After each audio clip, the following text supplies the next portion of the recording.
وهذا الموطن عند باب الجنة يبشرون ببشارة وهم داخلين.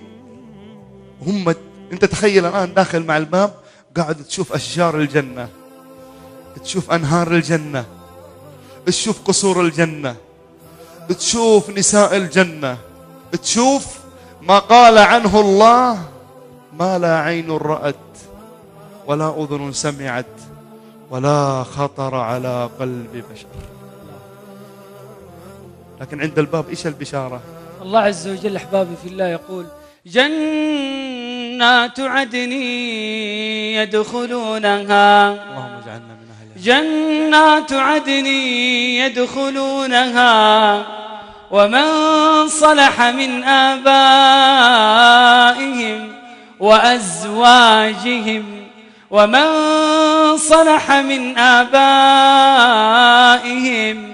وأزواجهم وذرياتهم والملائكة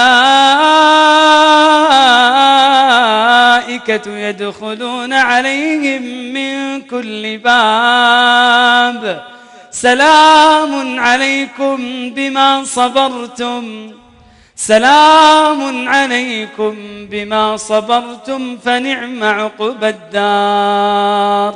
الله عز وجل قال لهؤلاء: وجزاهم بما صبروا جنة وحريرا متكئين فيها على الأرائك لا يرون فيها شمسا ولا زمهريرا.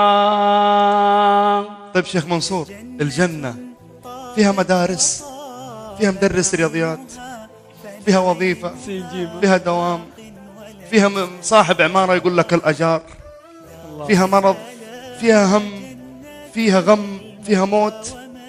هل هذه الأشياء في ضيق الصدر، في حقد، في هذه الأشياء هذه اللي تكدر علينا معيشتنا في الحياة الدنيا موجودة في الجنة؟ جنات عدن يدخلونها يحلون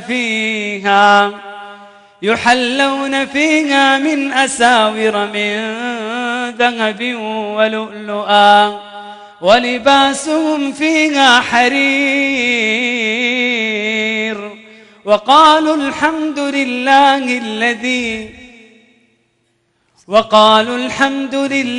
الذي هاي حبة صدقنا، وقالوا الحمد لله الذي صدقنا، ها يا إخوان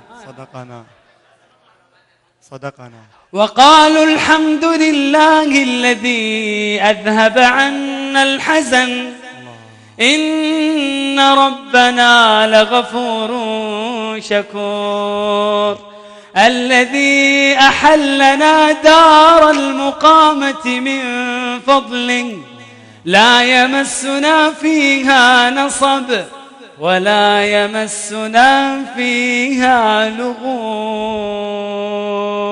الله أكبر. طيب في الجنة في عزوبية؟ بصراحة الله عز وجل يقول: وزوجناهم بحور عين